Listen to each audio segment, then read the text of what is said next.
I have survived the brief sojourn north in what, in a former life, would have been an almost unworthy of mention minor excursion. But in the new times, is a huge change after quite some time of being cooped up here. Actually, just get out and drive for a little while is kind of remarkable feeling. First things first, I talked a little bit about sizes of countries and regions and placement on the globe and stuff last time. So, having now driven 9 hours north of here, at on average about 100 kilometers per hour, and then back down south along the same route along the Baltic.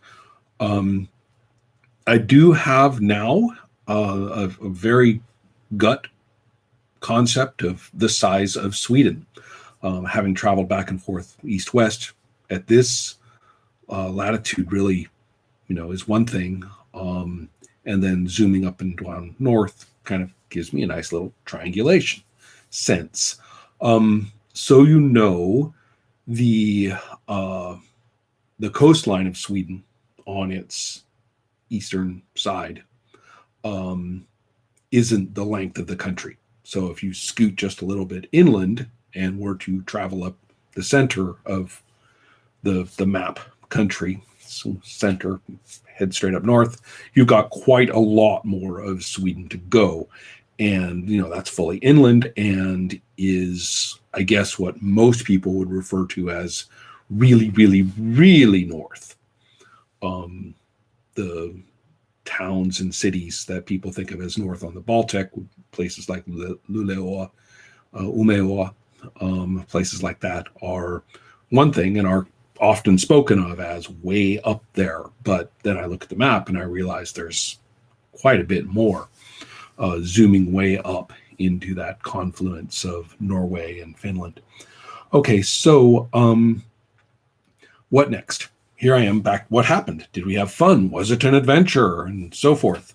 Well, briefly, it was quite beautiful being on a cabin on a lake, of which there are multiple examples in Sweden. Um, One might even say that the bulk of the country is a cabin by a lake. Well, so it was one of those. And it was beautiful and it was boring. And that was fantastic. That's exactly what I wanted. My son was reasonably happy not to be harassed, and we did just enough not screen things to maintain some sense of parenting. You know, what's a cred, but only that much and not much else. So, a little role playing game stuff, little puzzle stuff, little walking around. But no, we did not strike off into, the trails and things. It was mostly private residences in the area. So it wasn't a campground with a central place with foosball and a little grocery store or anything like that. It's just a neighborhood on the side of the lake, very scattered neighborhood. Not really a neighborhood so much as a bunch of different gravel roads. Um, and this was the only one that was used for hiring out, um, for visitors. So it wasn't really like I was at a touristy spot, even though it was a very touristy cabin.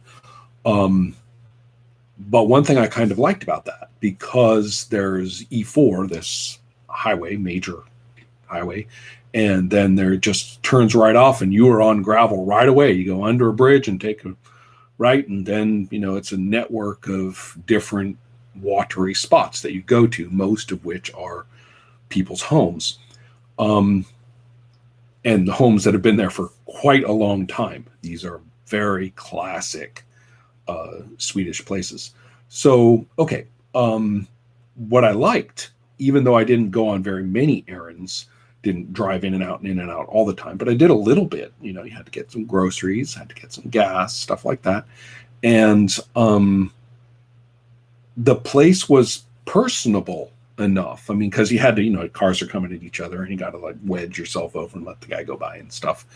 That I actually learned in just a couple of days. Actually got to know my neighbors, at least in terms of the waves and the your car again, sort of thing. And the people really did not conform to everything I had been warned about the oxen-like, imperturbable, silent, and completely, unreachable northern Swedes, the people up there. Oh, you're going up there? Well, let me tell you about the people up there. And they weren't anything like that. They were great. I actually felt surprisingly homey after just a day and a half there on that basis. So that's kind of nice. I would definitely go back. I mean, it was really nice cabin and way out there on the lake. No artificial light messing things up. And my daughter really wants to go and do stars. She wants to get way up north in Sweden, and she wants a telescope, and she wants to do like looking at all the stars. That's a dream of hers. And I'm going to check to see if this place is available in the other half of the year, because snow tires and all, and the rigors of such a journey in mind, that could be a lot of fun, actually. Real snug place, too. It would be a cool place to be wintered in for a week or so. All right. So all that was fun, but one last interesting thing about those people up north. Having lived in a number of quirky places, and traveled into many places in a low-budget fashion, much of the time in wheels not of my own. Going into this region really reminded me of a couple of places in the States on a particular variable. One of the places it reminded me of is some of the loopier regions of Wisconsin. Various scattered places in Northern California, but that kind of goes without saying, but also Maine. And I'm not quite sure how to describe it. Quirky redneck, not quite southwestern version, the sort of, Arizona version that I also know well, where they're really weird. I mean, we're talking serious crystal, cowboy stuff. So nothing quite that distinctive and geographic. This is more kind of these odd, you'll see a person and you're kind of like, well, that's funny. Everything else around here seems real straightforward. I mean, Ica is Ica, and the the brands, the signs, you're in Sweden. I mean, drop here and I wouldn't know where I was. It dropped me in Sweden, and I look around, I could be, this could be almost anywhere. And then this person kind of walks across your field of vision, and you're going, and it's just the same way in these parts of Wisconsin, and just the same way in Maine, in my experience. And here's the sort of the takeaway. First of all, really local. There's a local look. Locals have wherever they are. And it's not a distinctive look. It's the local look. That's number one. Number two is the astonishing, like over the topness of a given person's choices, either that day or evidently all the time. You see it, well, for example, in the substantially proportioned woman that I saw in Ica. This may come to bite me on, in the future when this person appears on my doorstep and scolds me for, I don't know, talking about her or something. I don't know. I didn't see. Actually, you can see why I would say don't remember much else, because we're talking about a T-shirt, technically, of some size, which is flaming car detail, flaming, graphics all over it. So it's really fiery, black and fiery flame and everything. And on the back, in massive flaming letters. So, how does one put this politely? It was a very sizable display. The person was larger than me by some considerable percent. And on the back, the letters said, "Stay drunk or die!" Exclamation mark. I mean, semiotics is one thing. Maybe that's all fancy word, but indicators, signs, identity, maybe branding in a much more cultural sense than just product sense. All of those terms, right, is one thing. But when you don't get it is another. When you're like, okay, that means something to somebody, at least the person who's doing it, and I guess to other people who are presumed to be seeing it, but I am just baffled. And here's another one, which actually is a little more general and maybe clearer as to what I mean. This was just after we arrived, and we had brought, of course, the things you're supposed to bring, the requisite paper products and, cleaning stuff, and just enough to make it up there on a snack. We had a couple of locas left and things like that. But I said, okay, I could go shopping in the morning, but come on, we can't eat Pringles, for dinner and for breakfast. So I've got a little bit left in me. I'll cruise over 50 minutes to that. And it turns out at the time of day, just a gas station grocery. All the ecos are closed. So I said, all right, we'll go over there. So first things first, gas station grocery. Pulled in, hopped out. The place is jumping. I walk in and there's one or two customers, but I'm there for a little while because, I'm buying, finding where the bacon is and finding, oh, look, moose cheese. And that's where I'm like, I'm in the north, right? So, stuff like that. You're getting things, thinking about what the kid wants for breakfast. And the place is filling up. So a lot of people are shopping here. And fine, I buy all my stuff. I've got the most stuff of anybody there, and nobody has anything to say about that. It's cool. Everyone's waiting in line, and I buy my things and talking in my pragmatic Swedish without incident. And I'm heading out the door, and it looks just like any gas station door anywhere in the world, right? It's got the glass doors and real standard. And a couple walks in. They're younger than me. They're grown-ups, but they don't look old. And they are, I would say, actually late 20s. And they are done up. The guy is done up in 50s greaser outfit down to the last stitch. The leg-hugging jeans with the cuffs, and he's got the right loafers on, and he's got the collar up, he's got the jacket, his, the what they call the duck's ass hair, right? It's the slicked back, little bit in the back there, and a little pompadour. And it is classic, just absolutely. He is done up. This is, as I say, not just leaning toward the look. No, he has got it. And the woman with him, I probably could have, stared enough, and kind of my double take, which may or may not have been appreciated by them, but I didn't want to, actually trail after them and, take anthropological notes. I was tempted.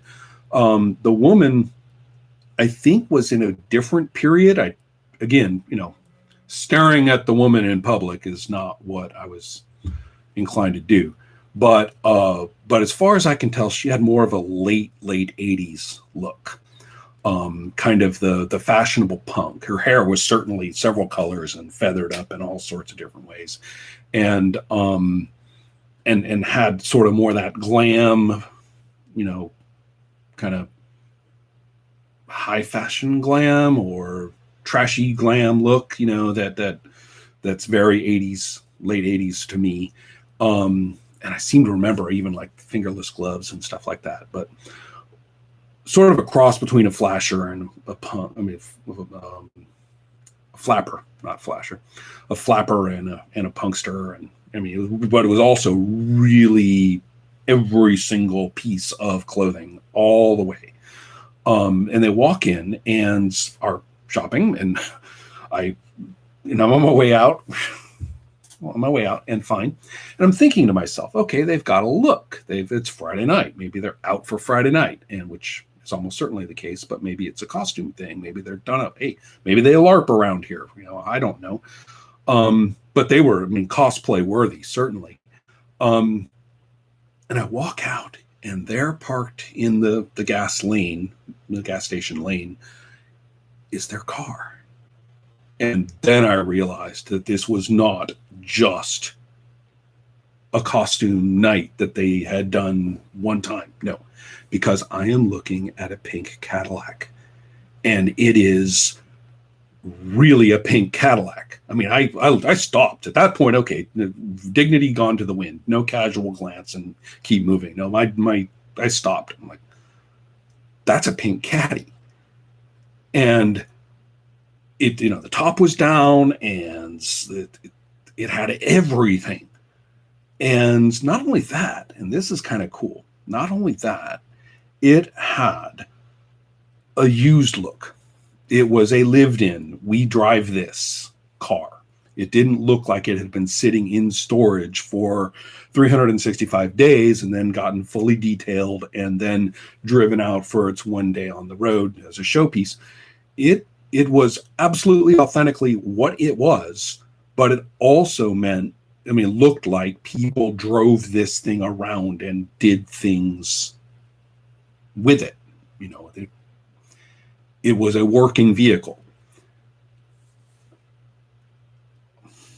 Some things must remain a tone poem when you encounter them. It's not a self... I'm not the guy who would go back to the couple and say, hey, can you stand by your car and I can get a picture of you? No, I'm not that guy. For once, it actually crossed my mind to do that, but it was a fleeting moment, much in the sense of, well, somebody would do that, but it did cross my mind. And again, it is not, I live in this town, sort of a more, I guess you might say, meat and potatoes kind of little city. And you may see a thing or two occasionally, but it would usually be some college student, being freaky, but nothing like this. I was like, out of the way Wisconsin town, main highway gas station. That's what I'm looking at here. Whatever the word for this is. So I found it. I saw it. That's where it is here in Sweden. I did have a surrealistic sense. Now, this was on several different little trips around in different, the grocery store there and the gas station there. So the region has this quality.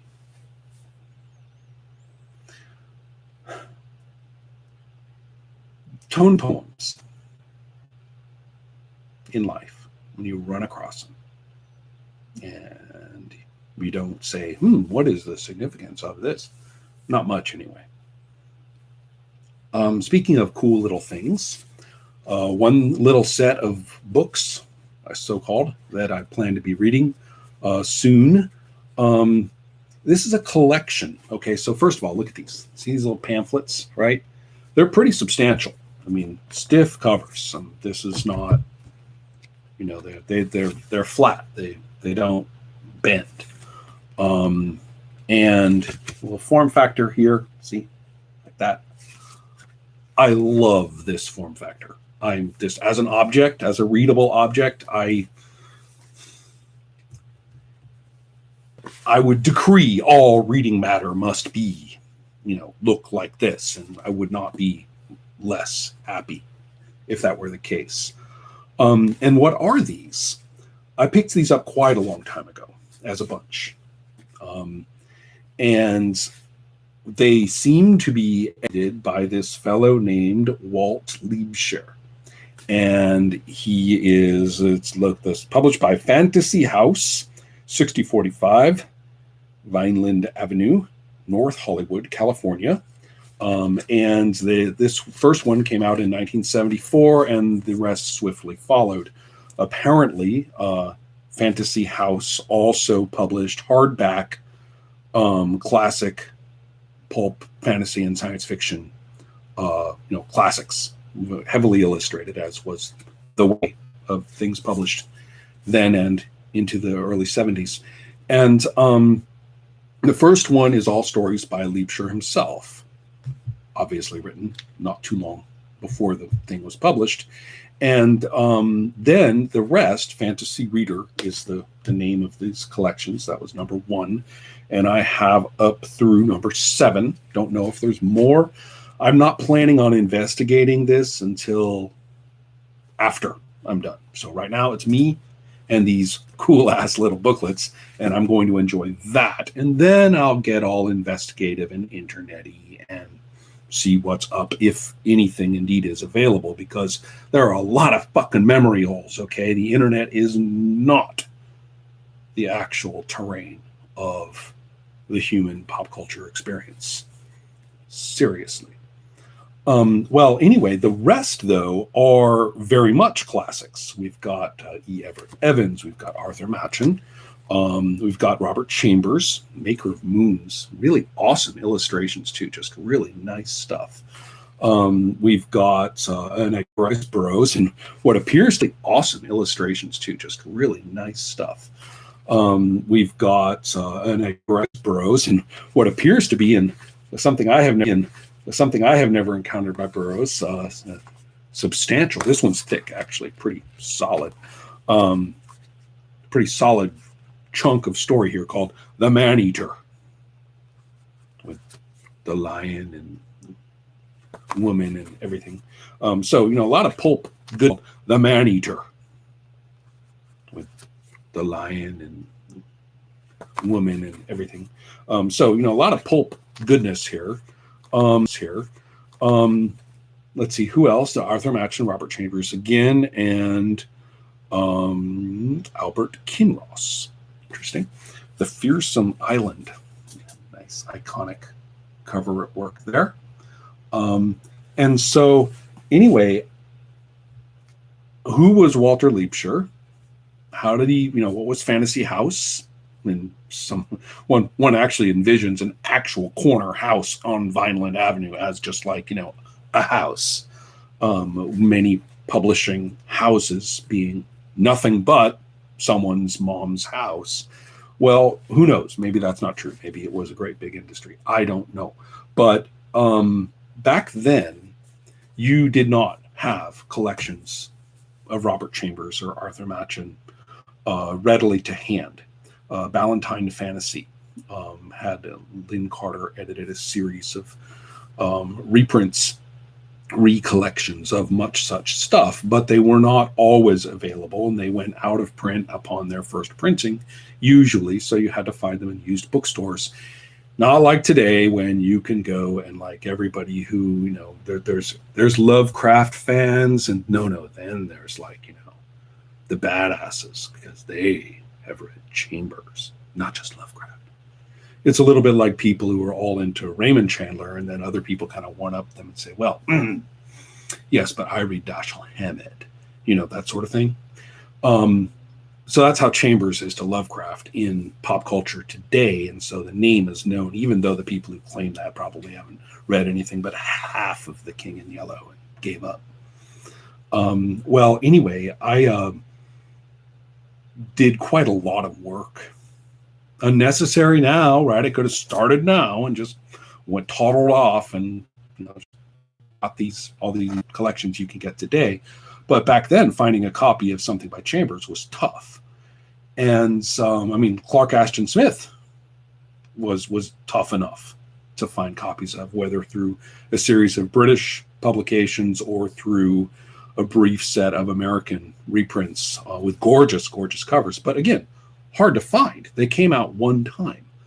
And then after that, it was the used bookstores, and you're on your own.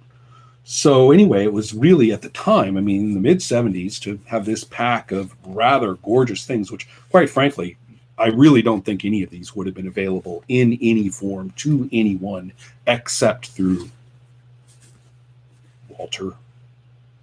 Walt Liebscher. So whoever you are or were, thanks. I'm really looking forward to this. And hey, if I find something, reasonably, at the proper length, probably not the entire Man-Eater, which looks fair to middling novel length. But some of these are short stories. So, this may be where I'm going with some reading for us as we go along. All right, back to it. Happy everything. Do all the healthy things, please. Take care.